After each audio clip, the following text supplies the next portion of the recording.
오늘 새벽 예배 말씀 이사야 59장 16절에서 19절 보도록 하겠습니다. 여호와께서 이를 살피시고 그 정의가 없는 것을 기뻐하지 아니하시고 사람이 없음을 보시며 중재자가 없음을 이상히 여기셨으므로 자기 팔로 스스로 구원을 베푸시며 자기의 공의를 스스로 의지하사 공의를 갑옷으로 삼으시며 구원을 자기의 머리에 써서 투구로 삼으시며 보복을 속옷으로 삼으시며 열심을 입어 겉옷으로 삼으시고 그들의 행위대로 갚으시되 그 원수에게 분노하시며 그 원수에게 보응하시며 섬들에게 보복하실 것이라.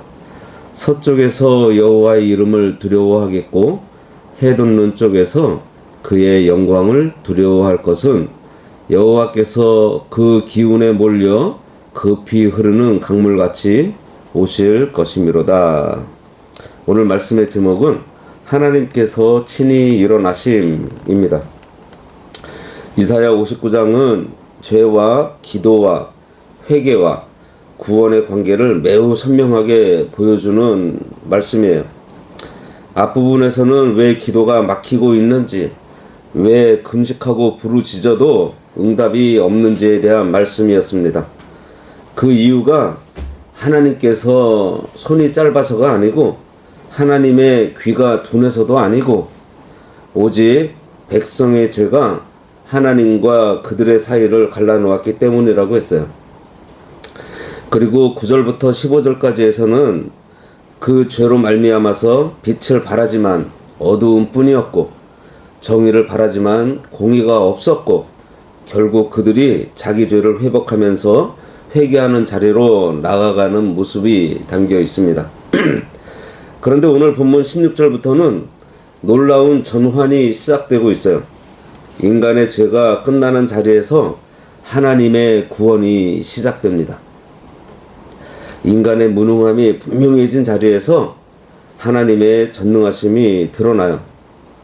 그래서 후반부는 죄로 인해 막힌 인간의 현실을 넘어서 인간 가운데 중재자가 없으므로 하나님께서 친히 개입하셔서 구원을 이루신다는 말씀이 이어지고 있습니다.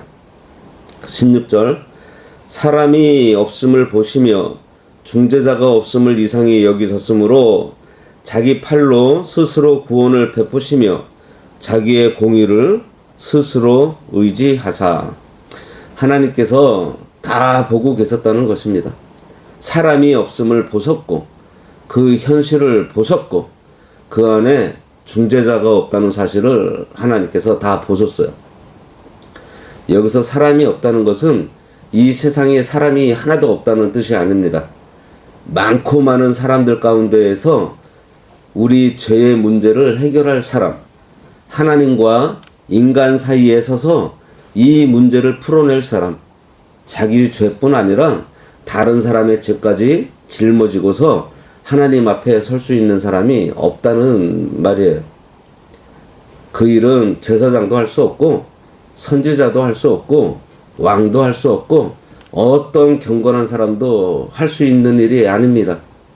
인간은 아무리 훌륭해 보여도 결국 똑같은 죄인이에요. 죄인이 죄인을 구원할 수 없습니다. 자기 죄도 해결하지 못하는데 어떻게 남의 죄까지 해결할 수 있겠어요? 그래서 오늘 말씀은 사람이 없었다고 말하고 있어요. 그리고 중재자도 없었다고 말씀하고 있습니다. 인간 세상에는 하나님과 사람 사이에 영원히 화목하게 할 중재자가 없어요. 그런데 그 다음 말씀이 참으로 은혜롭습니다. 자기 팔로 스스로 구원을 베푸시며. 사람이 없으면 그냥 끝날 것 같은데 하나님께서는 바로 그 지점에서 친히 일어나신다는 거예요. 인간에게 절망이 하나님의 출발점이 된다는 것입니다. 우리의 실패가 하나님의 개입을 불러요. 하나님은요, 사람이 없으니 어쩔 수 없네 하고 그냥 돌아서는 분이 아니에요. 하나님께서는 사람이 없어? 그러면 내가 해줄게 하고 친히 나서시는 분이십니다. 이것이 복음이에요. 사람이 하나님께 올라가서 그 구원을 따온 것이 아니라 하나님께서 친히 사람에게 내려오셔서 구원을 베푸신 거예요. 그래서 오늘 말씀은 하나님께서 자기 팔로 스스로 구원을 베푸신다고 말씀하고 있습니다. 이 팔은 하나님의 능력을 가리켜요. 곧 하나님께서 다른 어떤 존재에게 위탁하지 않으시고 자기 능력으로 직접 구원을 이루신다는 뜻입니다. 여기에는 장차 오실 메시아 예수 그리스도의 구속 사역이 예표되어 있는 말씀이에요. 사람의 몸을 입고 이 땅에 오신 하나님의 아들만이 진정한 중보자가 되실 수 있기 때문입니다. 그리고 이어서 자기의 공의를 스스로 의지하사라고 말씀하고 있어요. 우리의 의가 아니라 하나님의 의입니다. 인간은 자기 의로 구원받지 못해요. 우리의 성실, 열심, 종교적 그리고 도덕적인 공로 가지고는 하나님 앞에 우리 죄를 덮을 수 없습니다. 이사야 59장 앞부분에서 거미줄로 옷을 짜는 것 같은 헛된 행위를 지적하셨는데요. 바로 여기서 참된 덮음이 어떠한 것인지 지금 보여주고 있어요. 우리가 의지해야 하는 것은요, 우리 의가 아니라 하나님의 의입니다. 하나님께서 친히 준비해 놓으신 그 의, 곧 그리스도 안에서 나타나는 의만이 죄인을 덮을 수 있어요. 그래서 성도는 회개할 때 자기 공로를 가지고서 회개하면 안 됩니다. 58장에서 본 것처럼 내가 이만큼 기도했고, 내가 이만큼 금식했고, 내가 이만큼 헌신했다. 이거 가지고 자기 의를 드러내면 안 돼요. 오히려 저는 죄인 중에 괴수입니다. 참으로 눈곱만큼의 의도 저에게는 없습니다. 그러니 하나님의 의만, 주님의 의만 의지하고 나갑니다 하면서 하나님 앞에 무릎 꿇어야 합니다. 하나님은 바로 그 자리에서 은혜를 베풀어 주신다는 거예요. 17절, 공의를 갑옷으로 삼으며 구원을 자기의 머리에 써서 투구로 삼으시며 보복을 속옷으로 삼으시며 열심을 입어 겉옷으로 삼으시고. 여기에는 하나님께서 마치 전쟁에 나가는 용사처럼 묘사되고 있습니다. 이 말씀은 구원이 죄와 사망과 마귀의 세력을 향한 거룩한 전투 속에서 이루어지고 있다는 것을 알려주고 있어요. 먼저 하나님은 공의로 갑옷을 삼으셨습니다.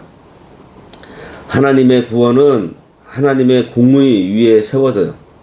하나님은 사랑이 많다고 해서 이 죄를 대충 넘겨버리지 않으십니다. 하나님은 의로우신 분이시기 때문에 죄의 문제를 반드시 다루셔야 하고 그 죄를 해결하는 방식도 하나님의 공의로 하세요. 예수 그리스도의 십자가가 바로 그거예요. 십자가는 사랑과 동시에 하나님의 공의가 함께 자리하고 있습니다. 하나님께서는 죄를 그냥 눈 감아 주시는 것이 아닙니다.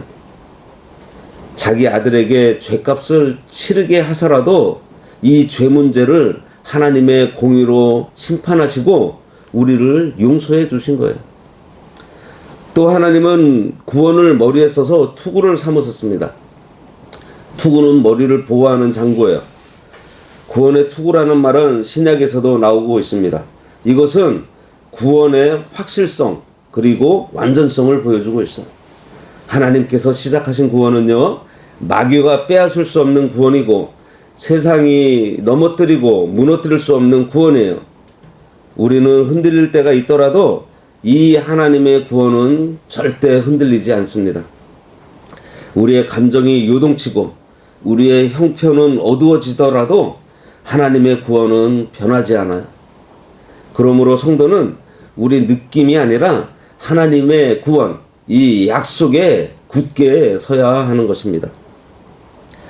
또 보복으로 옷을 삼으셨다고 했습니다. 이것은 하나님께서 죄악에 대해서 그대로 갚으신다는 뜻이에요. 하나님은 자기 백성이 짓밟히고 악인이 득세하고 불의가 세상을 휘두르는 것을 보시다가 정한 때에 반드시 갚으세요. 이 말씀은 억울한 성도에게는 위로가 되고 완악한 악인에게는 두려움이 됩니다. 우리는 당장 눈앞에서 악이 이기는 것처럼 보일 때가 많이 있어요. 정직한 사람이 손해를 보고 성실한 사람이 억울함을 당하고 악을 떠나는 자가 탈취를 당하는 것처럼 보일 때가 있습니다. 말 그대로 보이는 거예요. 그렇게. 그러나 하나님은 그것을 그냥 놔두지 않으십니다. 하나님은 공의로 반드시 갚아주세요. 그래서 성도는 스스로 보복하려고 발버둥 치지 않아도 돼요. 그냥 하나님의 공의를 신뢰하고 하나님께 맡기면 하나님께서 다 해결해 주십니다. 그리고 열심을 입어 겉옷을 삼았다고 했어요. 이것은 하나님께서 자기 백성을 구원하시는 일에 얼마나 뜨거운 열심을 가지고 있는지를 잘 보여주는 말씀입니다. 우리는 때로 하나님이 너무 조용한 것처럼 느낄 때가 있습니다. 그리고 너무 늦게 일하시는 것처럼 느끼기도 해요. 그러나 우리가 생각하는 것 이상으로 하나님께서는 열심으로 구원하십니다. 자기 백성을 향한 거룩한 질투와 사랑의 열심으로 일하세요. 그래서 우리의 구원은 우리의 열심에 매여 있지 않고 하나님의 열심에 달려 있다는 거예요. 얼마나 위로가 되는 말씀인가요? 이 사실을 깨달으면요, 감사할 수밖에 없어요. 우리 열심은 쉽게 식지만 금방 약해지지만 하나님의 열심은요, 절대 식지 않아요.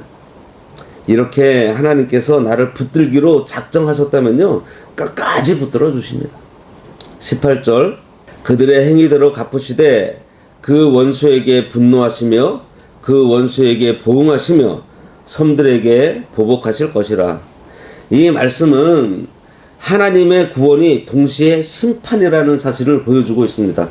하나님께서 구원하시는 장면은요, 단순히 따뜻한 위로의 장면만 있는 것이 아니에요. 그 속에는요, 무서운 심판도 함께 있습니다. 하나님은 회개하는 자를 불쌍히 여기시지만 끝까지 대적하는 자에게는 행위대로 갚으세요. 이것이 하나님 나라의 공의예요. 사랑만 강조하고 심판을 말하지 않으면 하나님을 바로 전하는 것이 아닙니다. 반대로 심판만 강조하고 사랑을 전하지 않는 것 역시 마찬가지예요.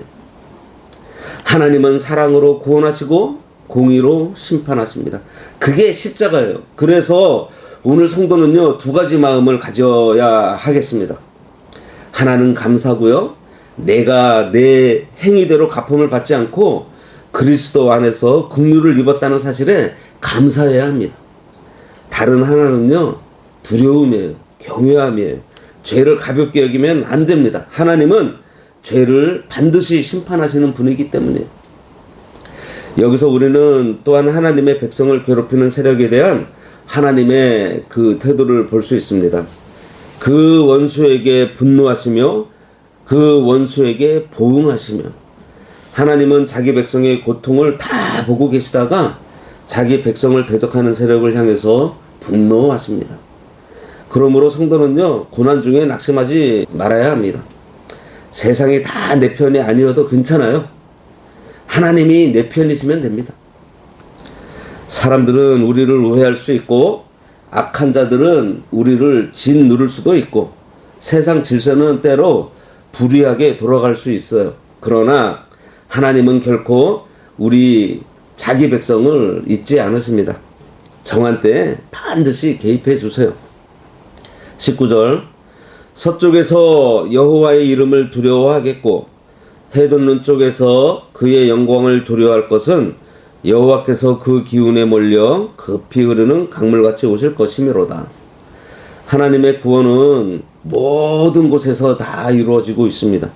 하나님의 이름은 저 서쪽에서부터 해돋는 편까지 곧 온 세상 가운데 두려움을 받게 돼요. 하나님의 영광은 특정 민족만의 영광이 아니라 온 땅이 두려워할 영광입니다. 이것은 장차 복음이 온 세계에 퍼지고 하나님의 구원과 심판의 역사가 모든 열방 가운데 드러나게 될 것을 보여주는 말씀이에요. 하나님께서 급히 흐르는 하수같이 오신다고 했어요. 이 표현은 하나님 역사가 강력하고 불가항력적인 것을 보여주고 있습니다. 막을 수 없는 홍수처럼, 거스를 수 없는 강물처럼 하나님의 때가 되면 그 누구도 하나님의 구원과 심판의 역사를 막을 자가 없어요. 후반부는 하나님께서 무장한 전사처럼 직접 개입하시고 그 역사 앞에서 열방이 하나님의 이름을 두려워하게 될 것을 보여주고 있습니다. 사람이 없을 때에 하나님께서 친히 일어나신다고 하셨습니다. 내가 무너졌을 때, 내가 해결할 수 없을 때, 나를 대신해서 설 사람도 없고 내 죄를 해결할 방법도 없을 때 하나님께서 친히 오셔서 자기 팔로 구원해 주세요. 그러므로 성도는 자기 힘으로 마지막까지 버텨보려고만 하지 말고 하나님이 일하시는 자리로 내려와야 합니다. 또 하나님께서 의로 갑옷을 입고 구원으로 투구를 쓰시고 열심으로 겉옷을 입고 일하신다는 사실을 믿으시기 바랍니다. 하나님의 구원은 뜨겁고 강하고 의롭고 반드시 이루어집니다. 그러므로 지금 우리 앞에 아무리 답답한 문제가 있어도요, 하나님을 의심하지 마시기 바랍니다. 사람이 없어 보이는 상황이야말로 하나님이 친히 일하실 때가 되었다는 거예요. 중재자가 없을 때 하나님께서 친히 중재해 주십니다. 길이 없을 때 하나님께서 길이 되어 주시고 내 힘이 다했을 때 하나님의 팔이 일을 하기 시작하세요. 오늘 그 하나님 앞에 무릎을 꿇고 자기 의를 내려놓고 하나님의 의와 하나님의 구원을 붙드는 우리 모두가 되어야 하겠습니다. 기도하겠습니다.